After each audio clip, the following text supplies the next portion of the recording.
les régionales, la gestion de la Covid, les présidentielles, la droite. On va parler de tout ça avec Hervé Morin ce matin, ancien ministre de la Défense, président de la région Normandie et aussi du mouvement Les Centristes.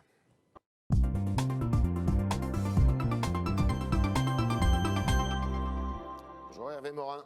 Frère, bonjour. Alors il y a une question qui vient d'emblée comme ça. Candidat à votre élection pour les élections régionales en Normandie. Écoutez, déterminé à continuer à porter une politique qui se veut à la fois de rayonnement, d'attractivité d'une région qui a beaucoup souffert de la désindustrialisation, de porter une politique économique innovante, de faire en sorte autant que possible que nous puissions amortir les effets de la crise, porter des politiques nouvelles, structurantes, systémiques sur un certain nombre de sujets. Donc vous êtes candidat. Donc plutôt parti pour être candidat. Avec la même équipe, comment ça se passe ?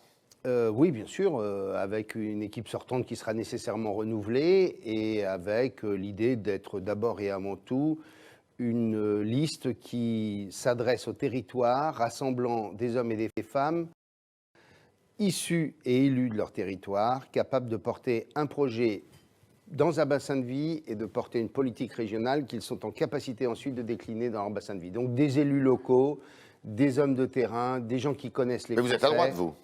Oui, mais je vais rassembler très largement avec des hommes et des femmes. Y compris les gens de la majorité présidentielle ? Je vais rassembler toutes celles et tous ceux qui sont prêts à porter cette politique régionale et qui, dans leur territoire, sont des figures capables de participer à l'activité du territoire. Voilà. Elles seront décisives, ces élections régionales, d'après vous, à un an de la présidentielle ? Est-ce qu'elles diront quelque chose ?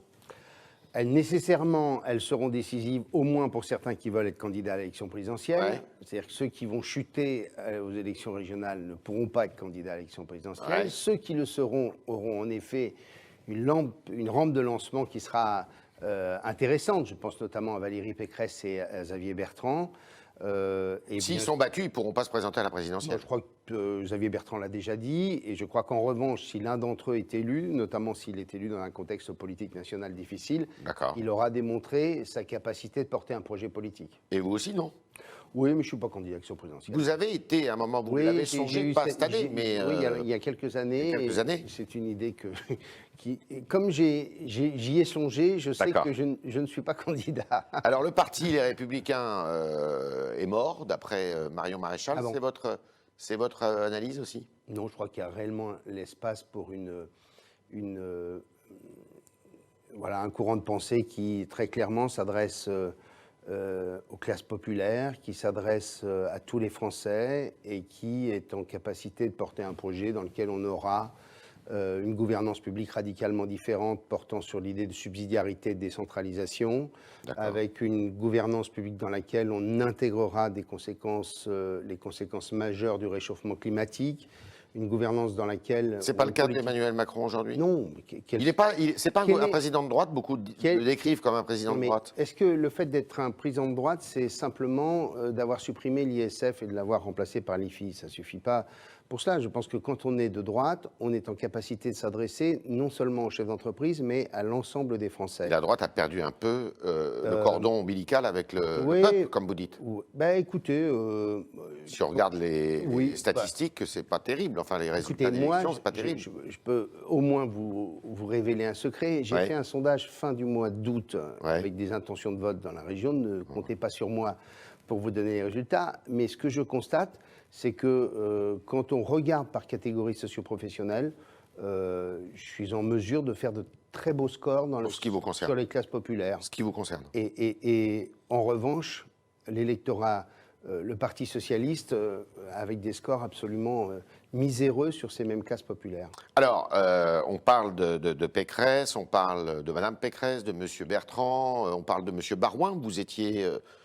Vous êtes d'ailleurs un fidèle soutien de François Barouin, mais apparemment, il ne va pas y aller, si ? Écoutez, vous lui poserez la question. D'accord. Mais comment on les départage, ces gens-là ? Est-ce qu'il faut une primaire ? Déjà, les élections régionales seront un facteur de choix, au moins de tri, appelons ça comme ça. Et deuxièmement, je pense qu'assez naturellement, il y aura quelqu'un qui se détachera, qui apparaîtra comme répondant mieux à l'opinion publique. Il ne faut pas passer par une primaire. S'il le faut, oui, mais Je ne suis pas convaincu que ce sera nécessaire. S'il y a quelqu'un qui se détache très largement, je pense que très naturellement, tout le monde se rangera derrière lui. Et quand Christian Estrosi dit, mais on n'est pas en situation, il faut passer un pacte avec Emmanuel Macron. J'ai le sentiment qu'il pense un peu aussi à l'équation politique compliquée des régionales dans la région sud. Ah bon? Oui, je pense. Pourquoi Renaud Muselienne pourrait non, pas mais être réélu? pour la région sud, la question du Front National et du Rassemblement National est majeure. Et donc, on voit qu'on doit procéder à des rassemblements les plus larges possibles. C'est pas le cas chez vous? Écoutez, oui, le Front National est forcément très élevé. Et le Rassemblement National aujourd'hui? Oui, enfin, c'est la même chose. Mais clairement, il y aura une liste En Marche et nous, on aura notre propre liste. D'accord. Alors, Valérie Pécresse, il y a quelques jours, a dit que la gestion de la crise sanitaire par le gouvernement obéissait à de vieux réflexes soviétiques, réquisition, contrôle administratif, centralisme démocratique, et estimait que eh bien, le gouvernement ne faisait pas assez confiance aux collectivités territoriales. Vous étiez là quand elle a dit quand elle a exprimé ses propos. Vous êtes d'accord avec elle? Ce que je crois sur la crise du Covid, c'est qu'il y a déjà des choses qui ne marchent pas. Ouais. Le stop Covid, je crois que cela. Ouais, c'est un échec. C'est un échec complet. Les chiffres le montrent, il y a très peu de gens qui s'en servent. Ouais. Moins de 200 personnes détectées avec le stop Covid. À la faveur du stop Covid. Deuxième élément, le gouvernement nous annonce des brigades de personnes chargées de repérer retrouver les cas contacts, etc. Je vous pose cette question simple, vous qui voyez beaucoup de monde comme moi, est-ce qu'une fois vous avez été appelé pour vous dire que vous avez été à proximité d'un cas avéré? Donc deuxième élément, et on a des témoignages divers et variés qui démontrent que très clairement, à part dans les écoles, les choses ne se font pas. Donc quand Jean Castex annonce, je crois, 200 collaborateurs de plus pour l'assurance maladie, déjà vous répartissez ça dans les 100 départements, ça fait deux par département, et par ailleurs ils vont être opérationnels dans combien de temps? Donc très clairement, il y a des dysfonctionnements dans la méthode qui avait été arrêtée après le déconfinement. Troisièmement, il faut bien entendu adapter ça territorialement. Et ça, c'est pas le cas? Vous estimez que... Je pense qu'il y a, si je suis honnête, je pense qu'il y a eu des discussions importantes avec les élus locaux dans les régions dans lesquelles on a décidé de prendre des mesures supplémentaires. Je pense par exemple à des villes comme Bordeaux, Marseille, etc. Ce qui n'est pas le cas de la Normandie, pour le moment. En Normandie, Dieu merci, on n'est pas encore là, mais ce qui est sûr, c'est que, bien sûr, il y a l'appel à la responsabilité, très difficile de toute évidence. Deuxièmement, il faut aussi qu'à un moment ou à un autre, le gouvernement ne soit pas faible. Oui. Je pense qu'il y a, même si on les adapte territorialement, même si on les adapte avec une discussion avec les élus locaux, il va falloir aussi, à un moment ou à un autre, prendre des mesures qui soient suffisamment... Lesquelles? Je pense par exemple à la question des rassemblements. Ouais. Quand vous avez des mariages, 150, 200 personnes, est-ce que c'est bien raisonnable à l'heure actuelle?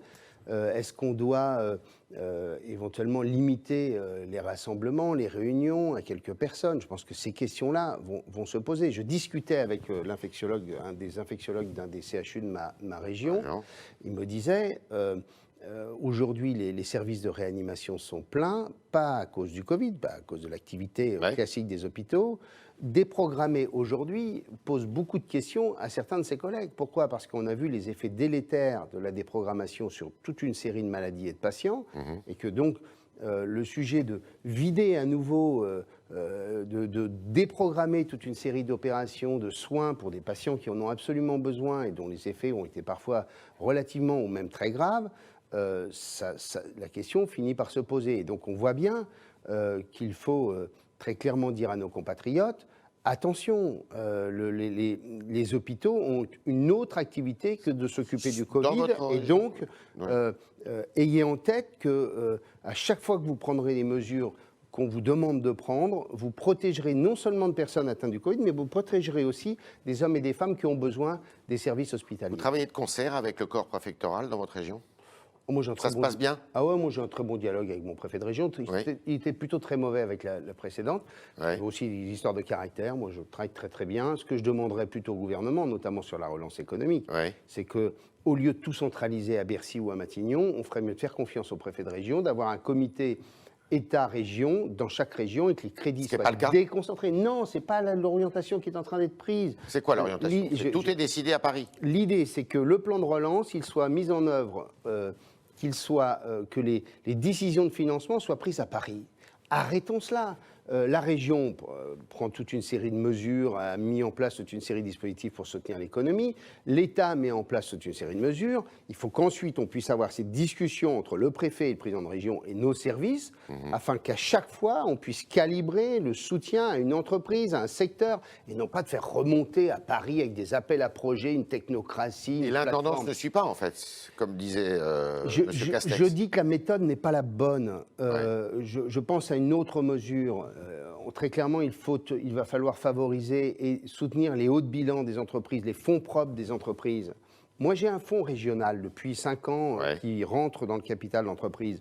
Ce fonds régional, s'il est soutenu aussi par un fonds d'État, qu'est-ce qui nous empêcherait de pouvoir bâtir une maison commune, mais de le décider localement et pas par des technos à Paris? Il est alimenté par qui, ce fonds régional? Nous, par le conseil régional, qui a par mis les 100 impôts millions d'euros. des Les administrés. Normands sont propriétaires de quelques pourcents d'une centaine d'entreprises en Normandie qui ont pu bénéficier d'une amélioration de leur haut de bilan, permettre la transmission d'une entreprise au moment où l'ancien dirigeants souhaitaient passer la main, faire en sorte qu'on puisse stabiliser le capital d'entreprises qui sont en très fort développement et qui ont besoin de faire appel à des crédits. C'est un instrument qui marche extrêmement bien. Les secteurs, alors j'imagine qu'il y a le tourisme, parce qu'en Normandie, quand même, la côte normande est très fréquentée par les touristes, qui sont en souffrance aujourd'hui chez vous. Il y a l'aéronautique. L'aéronautique. Et je dis au gouvernement sur l'aéronautique, il faut au moins faire en sorte que le budget de la défense soit un facteur de soutien à l'industrie aéronautique. Et en plus, pour la plupart, sur les programmes de défense, quasiment tout est national. Le deuxième sujet, sur l'aéronautique, je vous rappelle que quand j'étais ministre de la Défense, j'avais proposé à Nicolas Sarkozy 1 milliard de plus de crédits d'équipement au moment de la crise de 2008. Nicolas Sarkozy l'avait accepté. Ça participait au soutien à des entreprises et notamment à des PME. Deuxièmement, il faut que les grands industriels de l'aéronautique et de l'automobile soutiennent les PME françaises et ne jouent pas le coup. C'est pas le cas. On a tous des témoignages, nous, présidents de région, de PME qui, aujourd'hui, se voient concurrencés avec des entreprises qui sont loin de nos frontières.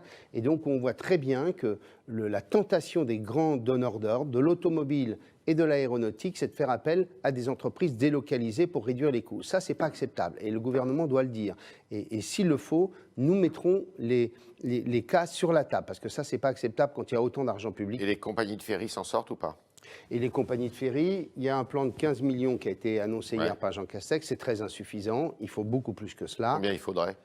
Nous avions, Bretagne et Normandie, décidé de mettre 85 millions d'euros et en demandant à l'État de mettre la même somme sur plusieurs années. On en est loin, alors. On en est loin. Et ce que nous demandons, c'est qu'il y ait un audit très précis, notamment de Brittany Ferries, qui est le premier armateur français, et de faire en sorte qu'à partir de cet audit, on puisse dire qu'on mettra jusqu'à 170 millions d'euros, puisque l'État dit Brittany Ferries a besoin de moins. Eh bien, faisons cet audit et calibrons le soutien en fonction de l'audit qui sera réalisé. On est avec Hervé Morin, président de la région Normandie, qui aimerait bien continuer à piloter à la faveur des élections régionales de 2011. Et maintenant, vos questions, chers amis. 2021, ça. 2021, oui, pardon. Non, mais Oui. Avec, ça nous arrive tous. Avec Alban Barthelemy.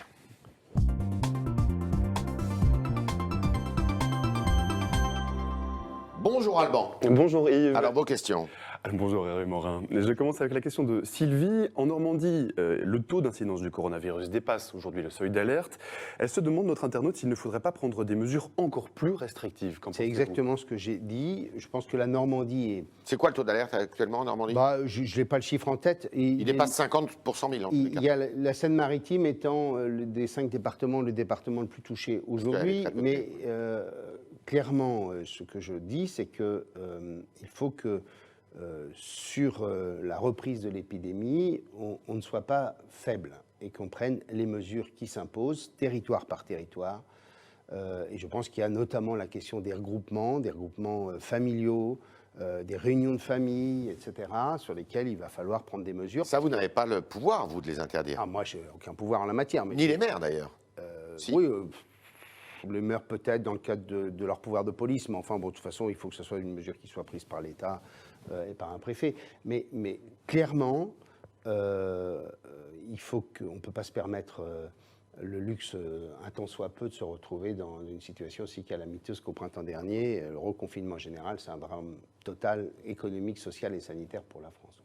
Autre question. Alors restons en Normandie, mais parlons football, si vous voulez bien. Le stade Malherbe de Caen est désormais détenu à 80% par un fonds d'investissement américain et notre internaute Michel s'en inquiète. Il se demande si le club ne va pas devenir l'équivalent du PSG, beaucoup d'argent et peu de passion.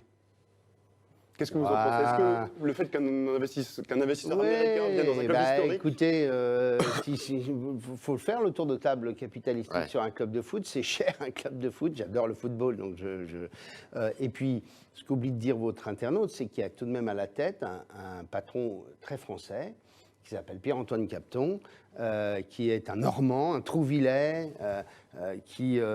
l'année dernière déjà a voulu reprendre le club, ça n'a pas été possible. Il y a Jean-François Bertin qui est revenu. Voilà, on a... Sans les Américains, c'était difficile. Pierre-Antoine a fait un tour de table permettant de recapitaliser le club et deuxièmement de lui donner une possibilité de revenir assez rapidement en première division. Ça se passe pas trop mal en plus pour l'instant. Plutôt une bonne nouvelle donc. Écoutez, oui, il vaut mieux ça qu'un club qui soit rétrogradé parce qu'on n'a plus la situation financière pour le tenir. Autre question. Tout autre chose. Pour faire face aux défis économiques actuels, vous en parliez tout à l'heure, ne faudrait-il pas sortir enfin de l'Union européenne, demande Sylvain. Avez-vous changé d'avis sur cette question? Non, je n'ai absolument pas changé d'avis. Ce n'est pas en se refermant sur nos frontières qu'on va gagner les combats de demain. Il faut accepter la compétition. Il faut aussi demander à l'Union européenne de protéger et avoir des mesures douanières qui sont en capacité de protéger en effet nos entreprises. Sur cette histoire, on fait souvent preuve de beaucoup de naïveté, et ça je le regrette, sur bien des sujets, mais la question pour nous, c'est d'avoir une économie performante capable d'être dans la compétition. Tous ceux qui refusent la compétition finissent par mourir, c'est un principe de base, mais il faut accepter une compétition qui soit d'égal à égal, je pense que c'est ça le sujet. Autre question. La droite et le centre est devenu, pour Marion sur le Figaro.fr, un modèle de reculade. On promet plus de sécurité, au final rien ne change. Que pouvez-vous lui répondre? Eh bien, lui répondre qu'en effet, c'est un sujet extrêmement difficile, mais que la question de l'autorité est une question centrale parce qu'on voit bien que nos compatriotes se demandent où va le pays, où se situe la cohésion dont la société française a besoin, et que cette cohésion, elle est notamment liée à un pouvoir, à une organisation capable de répondre à cette demande importante d'autorité, que les décisions de justice soient prises, que les sanctions soient fermes, soient dures, qu'elles soient effectives. Moi, je serais président de la République. La première chose que je ferais, c'est réunir les acteurs réels du terrain et comprendre pourquoi la chaîne pénale ne marche pas. Vous parliez football. J'avais demandé à un de mes amis qui était au syndicat Alliance de police de me dire ce qu'étaient devenus les 120 ou 130 interpellations. Eh bien, entre les mineurs qui ont été renvoyés chez eux, ceux pour qui on a décidé de ne rien faire, sinon des rappels à la loi, on constatait qu'il y avait à tout casser 15 à 20 personnes qui avaient fait de spectateurs, oui, vous savez, supporters. Les supporters sur les Champs-Élysées. D'accord. Voilà, la question c'est que le policier se dit mais moi j'arrête, il ne se passe rien. On voit des comportements absolument inacceptables qui font simplement l'objet d'un rappel à la loi. Je me souviens de cet élu en Normandie qui avait été agressé. Les peines de prison ne sont pas exécutées. Quand elles sont exécutées plusieurs années après, et donc les faits, bien entendu, est beaucoup plus faible, notamment quand il s'agit de populations jeunes. Il faut traiter les mineurs autrement que dans l'inspiration de l'ordonnance de 45. Il faut muscler la réponse pénale. Il faut la muscler et il faut comprendre pourquoi tout ça ne marche pas, point par point, et créer, remettre, faire en sorte qu'en effet, à une infraction, à une faute, un délit, il y ait derrière une sanction, et pas simplement pour les automobilistes. Dernière question, Alban. Dernière question, alors la transition est toute trouvée. Selon notre internaute Pipo, la droite devrait d'abord trouver un programme avant de chercher un candidat. Ne mettez-vous pas la charrue avant les bœufs? C'est sa question. Moi, je pense que l'existence précède l'essence en politique. En clair, il faut d'abord un homme et une femme qui incarnent, et ensuite, cet homme ou cette femme a nécessairement derrière un projet, une équipe. Je pense que on ne peut pas désincarner un projet politique. Je pense qu'il se bâtit par d'abord un homme qui veut incarner cette volonté et qui ensuite participe à la construction d'un projet politique en associant toutes celles et tous ceux qui le souhaitent. Vous êtes confiant pour l'avenir de la droite en France? Oui, je pense qu'il y a... Il y a une place? Oui, mais je suis sûr de ça. Je pense que beaucoup de nos compatriotes attendent une proposition alternative. Elle n'existe pas pour l'instant. Voilà pourquoi on peut se dire, ah, mais est-ce que les Républicains ou la droite et le centre-droit existent encore? Le jour où, après les régionales, on aura un candidat, je pense que cette question-là, vous ne me la poserez plus. Merci Hervé Morin, merci d'avoir répondu à toutes nos questions, merci d'avoir posé les vôtres, chers internautes, grâce ce matin à Alban Barthelemy. Et à demain, si vous le voulez bien.